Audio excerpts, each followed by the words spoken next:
Did you think the hard part was over? That it was enough to be crowned, to reclaim your shadow, and the reign would begin in harmony? A short time ago, on this very journey, many of you were crowned. You reclaimed your power with the help of Lilith and became sovereigns of your inner kingdoms.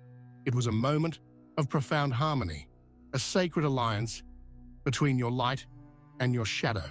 But the true test of a sovereign does not happen on Coronation Day, amidst celebration and applause. The true test happens in the silence of the day after. It happens when the newly crowned queen must issue her first decree. Not a decree of celebration, but a difficult decree. A decree that establishes a new boundary, that communicates an inconvenient truth that may not be popular. A decree that will test your strength, your integrity, and the loyalty of your court. That moment, that first test of sovereignty, has arrived.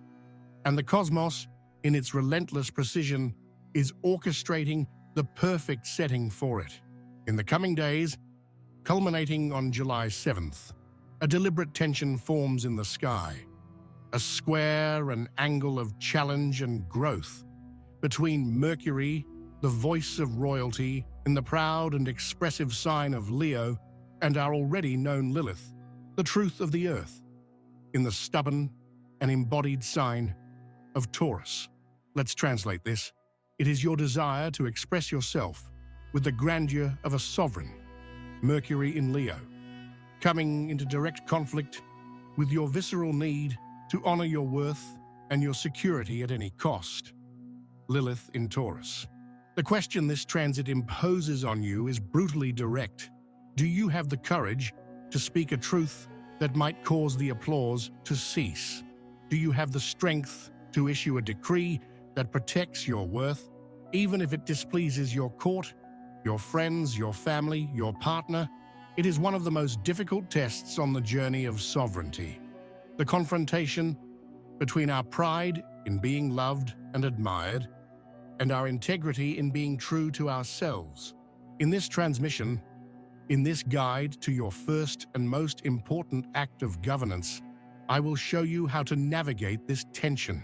I will not give you the words to say, but I will give you a royal protocol to forge your own sovereign voice so that you can speak your truth, not with the anger of a wounded rebel, but with the calm, unshakable authority of a queen who knows her worth and governs from it.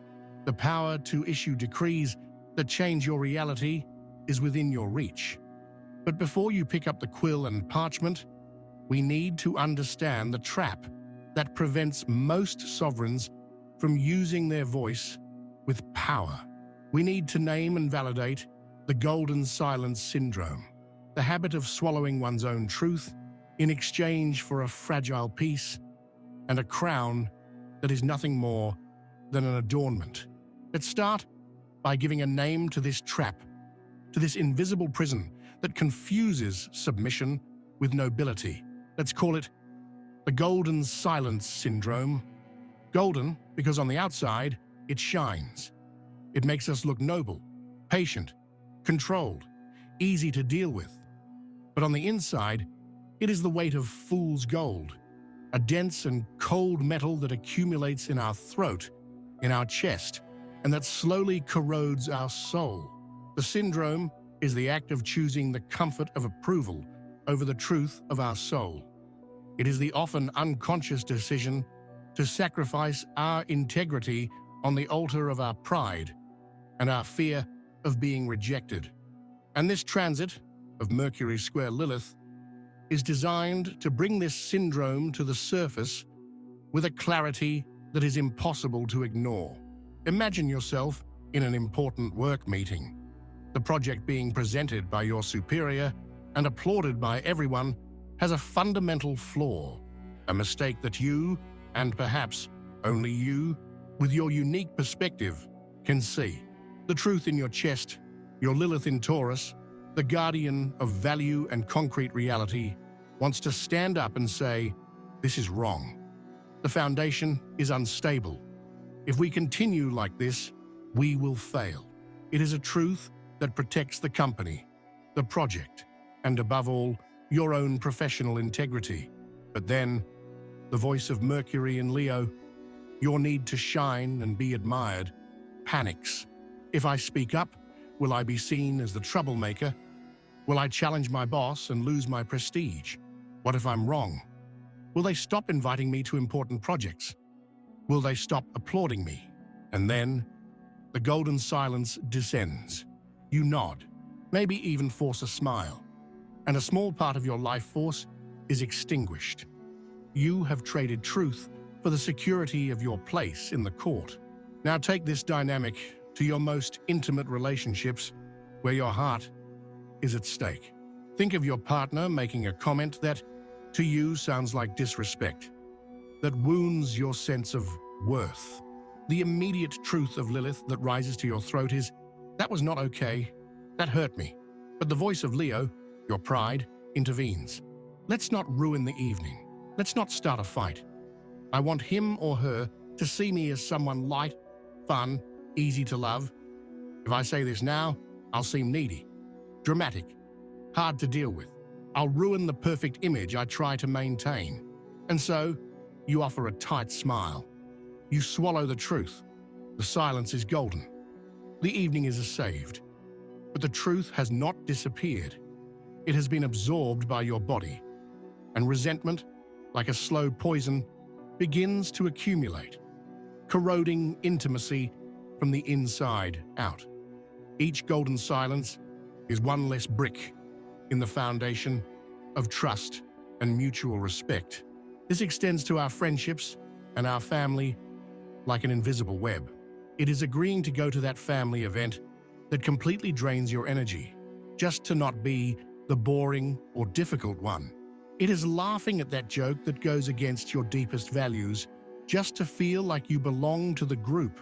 It is the constant self-editing of our truth to fit into molds that are not our own, an exhaustive effort to maintain a character that others can applaud, while our true self remains chained and mute in the backstage of our own theater. Whether at work, in love, or in family, the mechanism behind the golden silence is always the same. It is a Faustian bargain that our inner child, at some point in life, signs with the world. It is an agreement born from our most primal fear, the fear of exile. On a tribal and instinctive level, our brain understands that being rejected by the group historically meant death. And so, we learn from an early age to bargain, to ensure our emotional survival. I'll trade a piece of my truth, we say to the world, in exchange for your acceptance. I'll silence a need of mine in exchange for your approval. I'll swallow my fury and call it patience in exchange for your peace. The problem is that each of these exchanges creates a deficit in our soul. Each piece of truth we sell for a place in the group leaves us poorer in personal power, more distant from who we really are. And over time, we can become so good at this trade that we forget our original worth before the bargain.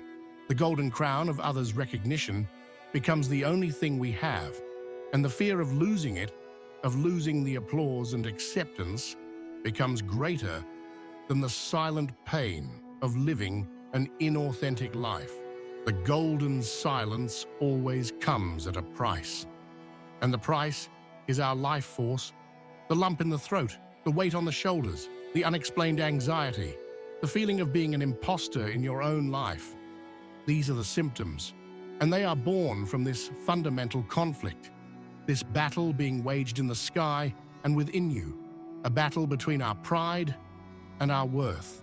To understand how to win this battle, we must first get to know the generals who command each army.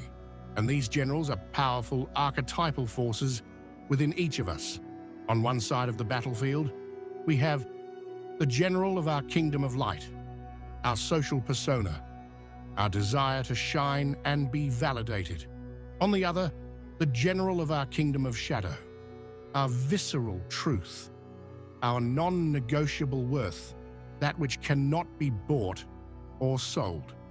To win the war, you must know your generals intimately, understand their motivations, their strengths, and their weaknesses.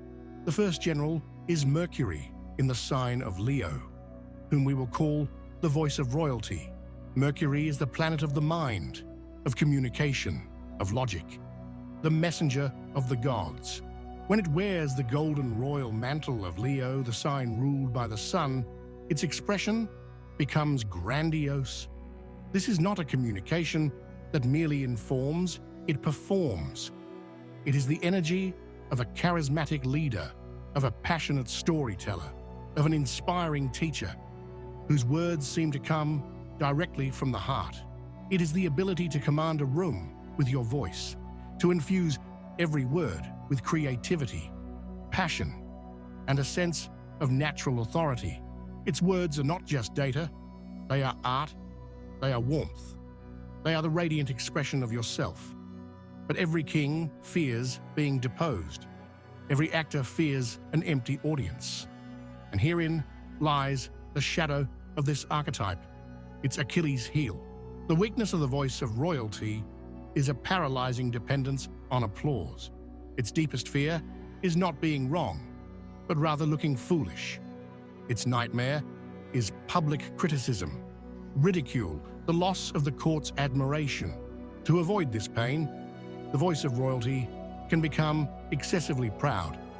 It may edit its own truth, add unnecessary flourishes, exaggerate its achievements, or, at its worst extreme, lie, not out of malice, but out of a deep-seated fear that its simple, raw truth is not interesting or worthy enough to maintain the love and admiration of others. This general confuses its identity with its reputation and will do anything to protect the latter, even if it means betraying the former. On the other side of the battlefield, we have the second general, Lilith in the sign of Taurus, whom we will call the truth of the earth. Lilith, as we already know, is our exiled force, our raw and untamable truth. When she steps on the fertile and pragmatic ground of Taurus, the sign of value, the body, and material security, her energy becomes incredibly grounded and stubborn. The truth of Lilith in Taurus is not an abstract idea. It is a sensation in the body. It is the wisdom of the earth that knows instinctively what has value and what does not. She is the guardian of our self-worth. Her silent mantra is, I value myself. My body is sacred. My peace has a price, and it is non-negotiable. She is the part of us that refuses to accept a salary lower than what she deserves. She is the part that physically withdraws from an environment where she does not feel safe. Once Lilith in Taurus decides her worth, she does not move. She makes no bargains. She would rather have nothing than accept less than she is worth. Her power is not in speech or performance, but in her silent presence, her unshakable resistance, and her deep, incorruptible sense of self-worth. Now the confrontation. The square, in the language of astrology, is not a friendly aspect. It is a 90-degree angle, a crisis point, a tension that demands action, an inevitable conflict that forces growth. Imagine the confrontation in the throne room. Mercury in Leo, the orator king, takes the podium to deliver a magnificent speech full of golden words designed to charm everyone. He is about to promise something he cannot deliver, or to ignore a serious problem in the kingdom, all to maintain superficial harmony and the applause of the court. But from the corner of the room, Lilith in Taurus, the guardian of the treasure and the earth, stands up. She does not scream. She does not make a speech. She simply plants herself, feet firm on the ground, and her silent presence, her unwavering gaze, is a resounding no. Her body radiates the truth. This speech is a lie. It devalues our kingdom. It will lead us to bankruptcy. I do not approve. The square is this moment of unbearable tension between the performance of pride and the truth of worth. This is the inner battlefield you will feel in the coming days. your voice that yearns for admiration versus your body that demands integrity, your pride versus your worth. The war cannot be won by brute force. Trying to crush your Lilith is soul suicide. Trying to silence your Mercury in Leo is denying your creative light. So how does a wise queen negotiate a peace treaty on this battlefield? How does she forge a decree that honors both sides of her being? The answer lies in the wisdom of a good ruler. She does not act on impulse. She does not crush one part of her kingdom to satisfy another. She creates a protocol, a sacred and deliberate process to ensure her decrees are born from integrity, not from reactivity. This is the decree protocol, a three-phase method for forging your sovereign voice. The first phase does not happen in the mind or the mouth, but in the body. It is the worth test, a grounding ritual to connect with the truth of Lilith in Taurus. Before you even think about the words you will use, find a place where you can stand in silence for 1 minute. If possible, take off your shoes. Feel the ground beneath your feet, the force of gravity keeping you safe. Place one hand on your heart and the other on your belly. Breathe deeply 3 times, feeling your body expand and relax. Feel your weight, your solidity, your undeniable presence in this very moment. Now, bring to mind the situation that demands your voice. Visualize the person, the environment, and then ask your body a single, silent question. Does this situation, as it is now, honor my worth? Is my silence strengthening or diminishing me? Do not expect words in response. Expect sensations. Your body will answer. A tightness in your chest, nausea, a sudden weight on your shoulders, a lump in your throat. All of this is a visceral no, a feeling of straightness in your spine, of calm in the center of your chest, even if there is fear around, of a subtle warmth. This is a yes. The truth needs to be spoken. This is your first filter. If your body truth does not approve the need to speak, then perhaps silence is, in fact, the choice of power. But if your body screams that your worth is being violated, you are granted permission to proceed to the next phase. The second phase is the secret draft of the decree. Once your body confirms the need to speak, the next step is to allow Lilith's truth to surface in its purest form, without the censorship of your Mercury in Leo, which worries about appearances. Take your journal or a piece of paper. Title this page The Secret Draft. And then write. Write the letter you would never send, the speech you would never give in public. Say everything. Use the words that come, no matter how inappropriate or angry they may seem. I am sick of being disrespected. I feel invisible. This agreement is unfair, and I no longer accept it. Do not worry about being nice, fair, or eloquent.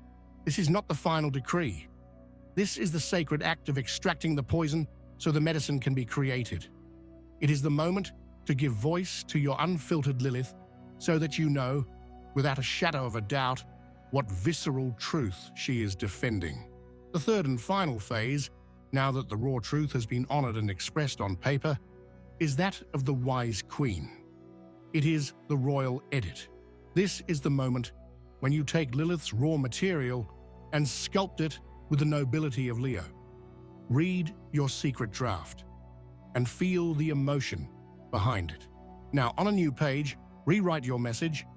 The goal here is not to soften the truth. It is not to dilute the message, to make it more palatable, or to avoid conflict. The goal is to remove the charge of reactive anger and communicate your truth from a place of centered, sovereign power. Ask yourself, what is the essence of my message? How would a just and strong queen communicate this? What is the boundary I need to set, or the request I need to make? The royal edit transforms a cry of pain into a decree of power. It removes the personal attack and focuses on the necessary boundary, on the central truth. For example, you never listened to me.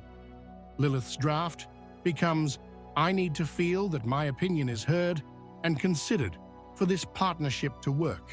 The Queen's Decree. The result of this protocol is a message that is simultaneously unshakably true, honoring your Lilith in Taurus, and expressed with the dignity and authority of your Mercury in Leo. You are no longer divided. You are integrated. And by achieving this integration, by forging this sovereign voice, you discover that the goal was never just to issue a single decree. The goal is the transformation that occurs in the process.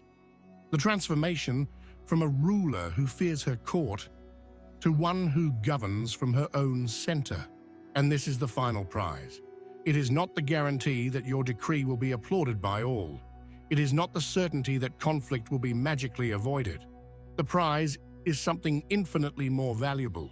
The prize is sovereignty. It is the deep peace that comes from knowing that your voice and your worth are, for the first time, in perfect, unshakable alliance. It is the end of the civil war within you.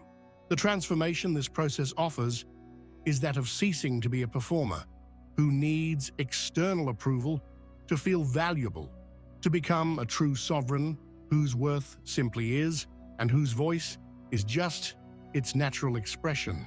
The golden crown of pride, once fragile and dependent on the admiration of others, merges with the earth of your body, with your intrinsic worth, and becomes something real. The noisy anxiety of, what will they think, is replaced by the silent strength of, I know who I am. The decree protocol is not a magic spell to be used only once. It is a new way of governing your kingdom. Every time you feel the familiar tension between your pride and your integrity, every time you feel the lump of the golden silence forming in your throat, you now have a process, a path back to your center of power. Many will continue to fight this internal battle unconsciously, living in the cycle of silence and resentment, but not you. You now possess the code, the key to integrated and powerful communication.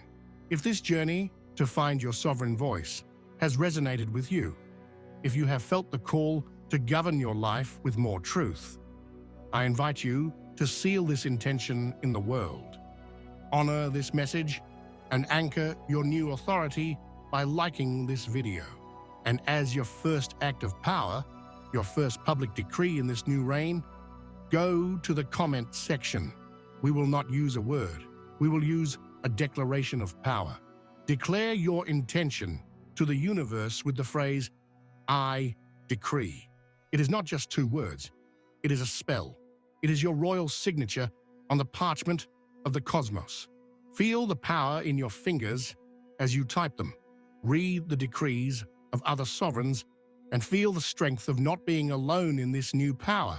And share this transmission with all the queens you know who need to be reminded of the power of their own voice. Finally, subscribe and activate the notifications because the Queen's journey is far from over. Having a sovereign voice is the first step. The next is to learn how that voice affects the way you love. Soon, Venus, the planet of love, will enter a new territory, challenging us to relate from this new truth. How does one love like a queen? How does one receive love when one knows one's own worth? In our next transmission, we will explore this new dynamic, ensuring that your decree not only liberates you, but also prepares the ground for a more authentic love worthy of a sovereign. Remember, a crown does not give you power. It only reveals the power you already possessed.